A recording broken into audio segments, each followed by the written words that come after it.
Bonjour tout le monde, donc moi c'est Olivier, je suis le président de l'association l'Éco-Refuge et aujourd'hui je fais cette vidéo parce qu'on va avoir besoin de vous.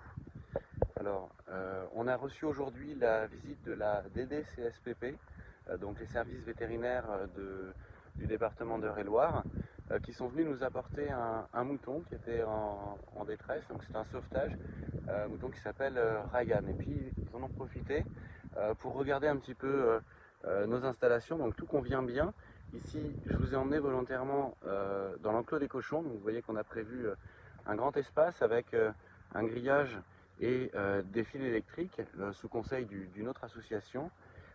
Et en fait, eh bien, cette installation n'est pas suffisante, c'est-à-dire qu'on va devoir faire une remise aux normes. Concrètement, aujourd'hui, pour avoir des cochons lorsqu'on est un refuge, il faut un grillage qui soit enterré, donc enterré à au moins 40 cm sous la terre. Et puis en plus de ça, il faut des clôtures électriques des deux côtés et pas seulement d'un côté. Ce qui veut dire qu'on va devoir repenser totalement notre système d'enclos. Donc aussitôt dit, aussitôt fait. On a démarré les tranchées avec notre tracteur. Alors on n'a plus beaucoup l'habitude d'utiliser le tracteur, on essaye d'utiliser les outils manuels, mais là, vu la surface qu'il va y avoir à traiter, on va passer au tracteur. Donc dans ces tranchées, on va devoir placer un grillage renforcé, donc des clôtures électriques, des poteaux les plus robustes possibles.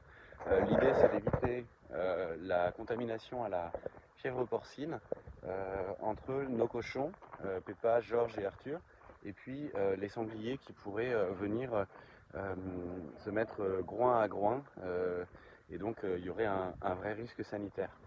Le problème c'est que si on ne se met pas en conformité, le risque c'est que le refuge ferme et puis que les animaux soient abattus. Deuxième point qui bloque, c'est là. Donc c'est l'enclos ici, on le voit donc des oies et des canards avec la mare qui, on est ravi, garde son eau. Et puis on voit juste derrière là-bas l'enclos des poules.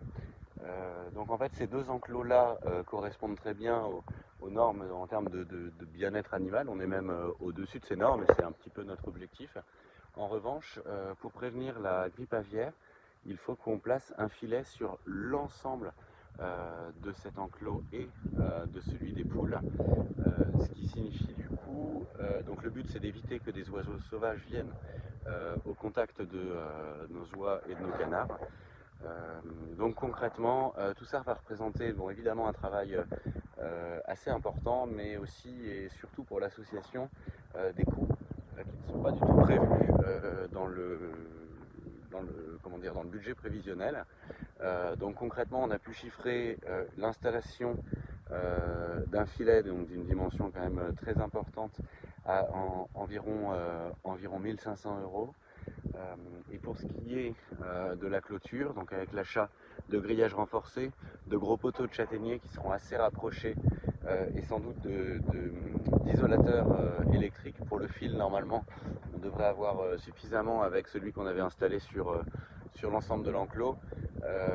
On va être là aussi autour de 1500 €. Alors c'est une estimation pour le moment parce qu'on espère obtenir des réductions du côté des entreprises qui vont nous fournir ce matériel. Cependant, aucune certitude là-dessus. Donc c'est la raison pour laquelle on crée aujourd'hui cette cagnotte de financement participatif.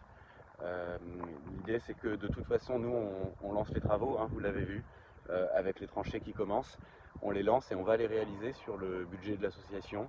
Est-ce que en revanche ça nous permettra ensuite de continuer et d'aller sur toutes les actions qu'on a prévues pour cette année? C'est pas sûr, parce que ça représente une très forte somme. Donc si vous souhaitez participer, ce sera tout à fait bienvenu de notre côté. Merci à toutes et à tous de votre attention, n'hésitez surtout pas à partager et vous trouverez le lien de la cagnotte en commentaire dans cette vidéo. A très bientôt à l'Éco-Refuge, au revoir.